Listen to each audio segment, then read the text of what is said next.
महायुती सरकारच्या महिला सक्षमीकरणासाठी सुरू करण्यात आलेल्या लाडकी बहीण योजनेत मोठी कपात झाली. सुरुवातीला 2,47,00,000 नोंदणी झालेल्या या योजनेत तपासणीनंतर पात्र लाभार्थी संख्या 1,89,00,000 आली आहे. ई-केवायसी आणि छाननीत अनेक विसंगती उघड झाल्या.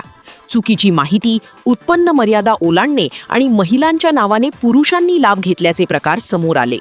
मार्चपर्यंत 68 लाख महिला अपात्र ठरल्या होत्या. एप्रिलमध्ये 14 लाखांनी कागदपत्रे पूर्ण केल्यानंतर हा आकडा 54 लाखांवर आला आहे. दरमहा 1,500 रुपयांच्या सहाय्यावर अवलंबून असलेल्या ग्रामीण महिलांवर या निर्णयाचा थेट मोठा परिणाम झाला आहे.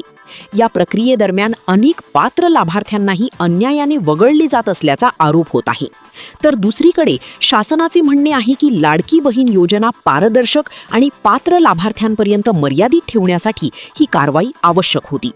दरम्यान अपात्र ठरलेल्या महिलांसाठी पुन्हा एकदा अपील करण्याची संधी उपलब्ध करून देण्याबाबत शासन स्तरावर हालचाली सुरू असल्याची माहिती समोर येत आहे. अनेक महिलांकडून चुकीची नोंद किंवा तांत्रिक त्रुटींमुळे अपात्र ठरविण्यात आल्याच्या तक्रारी येत असल्याने पुन्हा पडताळणीची गरज अधोरेखित होत आहे. अपील प्रक्रियेद्वारे संबंधितांना आवश्यक कागदपत्रे सादर करून आपली पात्रता सिद्ध करण्याची संधी दिली जाऊ शकते. तथापि या संदर्भात अद्याप अधिकृत घोषणा करण्यात आलेली नाही. सध्या प्राप्त होत असलेल्या माहितीनुसार अपील प्रक्रियेचे स्वरूप, कालमर्यादा आणि निकष याबाबत लवकरच निर्णय घेतला जाऊ शकतो.